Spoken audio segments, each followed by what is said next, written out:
Why not cross by boat CH006? The mistaken wedding palanquin. Nanny quickly realized that unless the snack hadn't come from Liju Prefecture, but was simply placed in a box from the Guya building, it might have been made by the kitchen at home, left to cool and then brought to deceive her. People who lived in these grand houses, living in luxury, wouldn't know what food that had been frozen for 3 or 4 hours in the snowstorm would look like. In an instant, Nanny's heart grew cold. If the Chengsha rice dumplings were fake, then the marriage with Zhang Yuhui was most likely not real either. But Nanny suppressed the unease on her face and cautiously asked, 3 days. Is it really that soon? Can we make it in time? His family isn't even here. This is such a big matter. I still want to meet him first. This is precisely so you two can meet as soon as possible. Madam Chin placed a hand gently on Nanny's shoulder. There are rules in the army. If soldiers could meet with others at will, wouldn't spies have the chance to take advantage? Nanny pretended to be confused, nodding along, but deep down, she was more certain than ever that this was a scam. He says he's eager to see you, and is willing to keep things simple. The young master of the Zhang family is tall and handsome with a remarkable appearance. He has a scar on his palm supposedly from you biting him. Nanny was stunned. In just a few days, the Chin family had managed to uncover all these details. But upon further thought, it wasn't so difficult. Lujin wasn't a big place, and if they sent people to inquire, they would know everything about their past. As her mind processed these thoughts, Nanny's performance was flawless. She lowered her head, took a bite of the Chengsha rice dumpling, and used her lowered gaze to hide the calculations in her eyes. Then, a tear fell down her cheek with practiced precision. It really is him. How wonderful. Father, mother, you've fulfilled my dream from 3 years ago. I'll follow your arrangement. As she spoke with emotion, Nanny's face involuntarily became streaked with tears. Realizing she had lost composure, she hurriedly raised her sleeve to wipe her face, but the tears just kept flowing. Eventually, she gave up trying to wipe them away and knelt on the floor, kowtowing 3 times to her parents. Seeing Nanny believe them so sincerely, Madam Chin and Master Chin finally sighed in relief. In the following days, Nanny cooperated with the Chin family, handling many of the wedding preparations. Meanwhile, using her street-smart survival skills, her sharp ears and observant eyes, she learned the truth of the matter. It turned out that the prominent Shay family from Liju Prefecture had sent a matchmaker to propose, hoping that the Chin family would marry their daughter to the eldest son of the Shay family to become his secondary wife. No one knew exactly why the distinguished family had chosen the Chin family, who were of humble origins. People speculated that the eldest son of the Shay family was frail and sickly and perhaps his health was deteriorating, so they hoped that a marriage could bring him good luck. The families of equal standing were unwilling to marry their daughters into the Shay family, so it fell to the Chin family to take up the offer. However, Chin family's legitimate daughter, Chin Zhang, had been secretly involved with someone and was now pregnant with her belly already too large to hide. Not wanting to forego the opportunity to connect with a prominent family, the Chin family had come up with the idea of finding a replacement for her. At just the right moment, Nanny had fallen into their trap. Nanny knew that the Chin family had gone to great lengths to deceive her, and they wouldn't let her escape easily. If she tore her face with them, she would only be even more tightly controlled.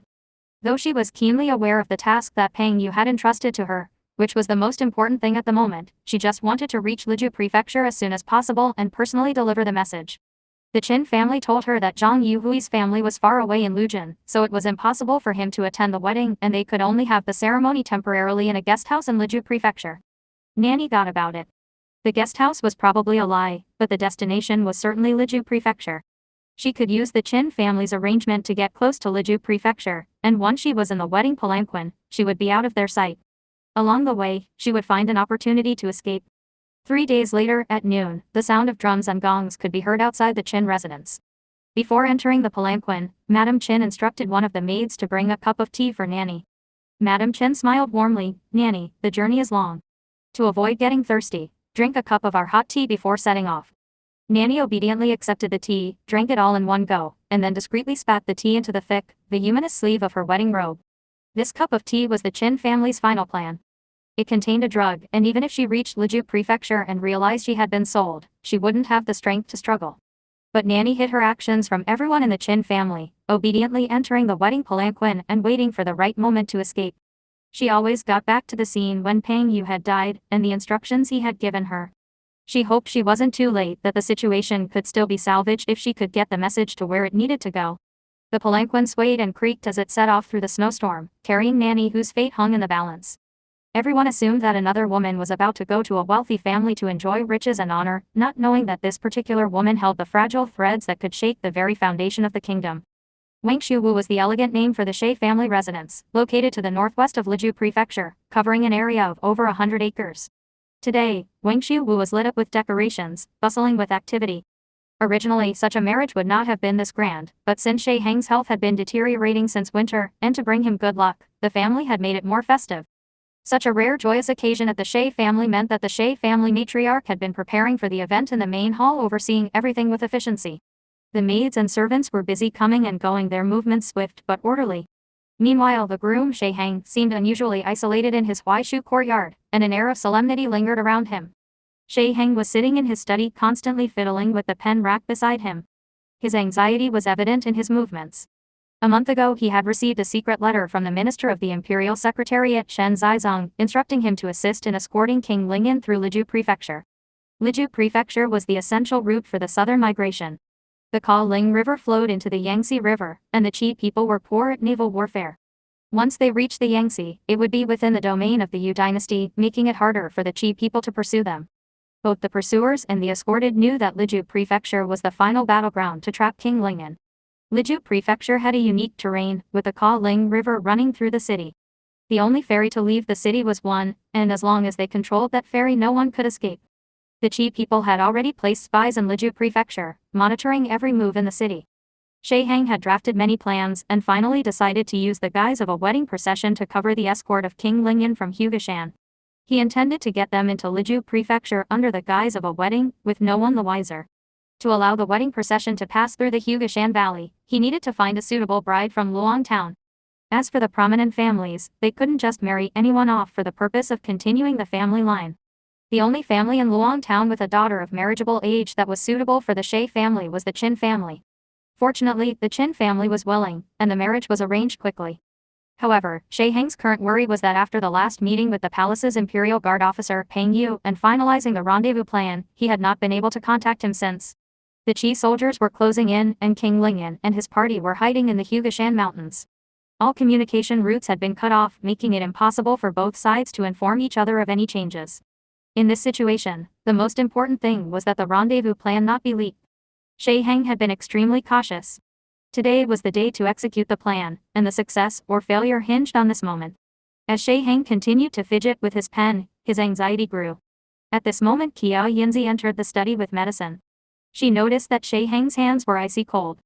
She quickly placed her hands over his to warm them and comforted him with a gentle voice. "My lord, just wait a little longer. Good news will come." She Heng sighed, his gaze filled with guilt as he looked at Qiao Yinzi. "Zi, I'm sorry. You've been with me all this time, enduring all the worries and fears with me. I promised you that I wouldn't take another wife as long as you were here. But now, I've broken my word." Qiao Yinzi quickly shook her head. "My lord, I understand. With such a great enemy looming, it's better to sacrifice small matters for the greater good." She Heng held her hand with gratitude. His first wife had passed away early, and for many years it had been Qiao Yinzi who had been by his side. For over 10 years, she had shared his joys and sorrows. She was the person who understood him best. Her presence calmed him a little, but before he could relax, She Suan rushed into the room in a panic. She Suan, the sixth daughter of the She family, had no interest in embroidery and preferred weapons. She Heng indulged her in her martial arts training, which was considered unconventional among the ladies of the noble families in Liju Prefecture. But in times of chaos her skills proved useful. "Big brother," she called urgently. Seeing the distressed look on She Suan's face, Qiao Yinzi quickly excused herself. "I'll wait outside." Once the door was shut, She Suan spoke hurriedly. "Big brother, someone placed 3 Chinese bellflowers at Gamsi Bridge in Hugashan this morning. It's the emergency method for contact, but our people went to the rendezvous point and waited, yet no one arrived. There was no message from the other side. I felt something was off, so I rushed here to inform you." She Heng's brow furrowed tightly, and his face grew even paler. He remained silent for a long time before making a decision. "Go to Guya Building, and gather all the secret agents from the Candlelight Division. Send them to Hugashan for the rescue operation." She Suan was stunned, thinking she had heard wrong. "Big brother, all of the secret agents?" "Yes, all of them. But there's been no message from the other side." "No message means this is the most urgent situation. If they hadn't used such a method, there wouldn't be a need for it. I fear our plan has been leaked, and today's Hugashan Valley is a trap set by the Qi people." Cough, cough. She Heng coughed roughly, then continued, "There's no time to notify the prince. We can only fight the Qi people head-on. Our people may be lost, but we must ensure the prince is safe. Big brother, if we fight the Qi soldiers in the valley, it's essentially declaring war on the Qi royal court. Liju Prefecture will be doomed. The governor opened the city gates and allowed the Qi people to enter without a fight. Whether we fight or not, Liju Prefecture is already lost. But big brother, didn't you say earlier that our forces are weak and now isn't the time to engage in battle? You advised against tearing our face with the Qi people.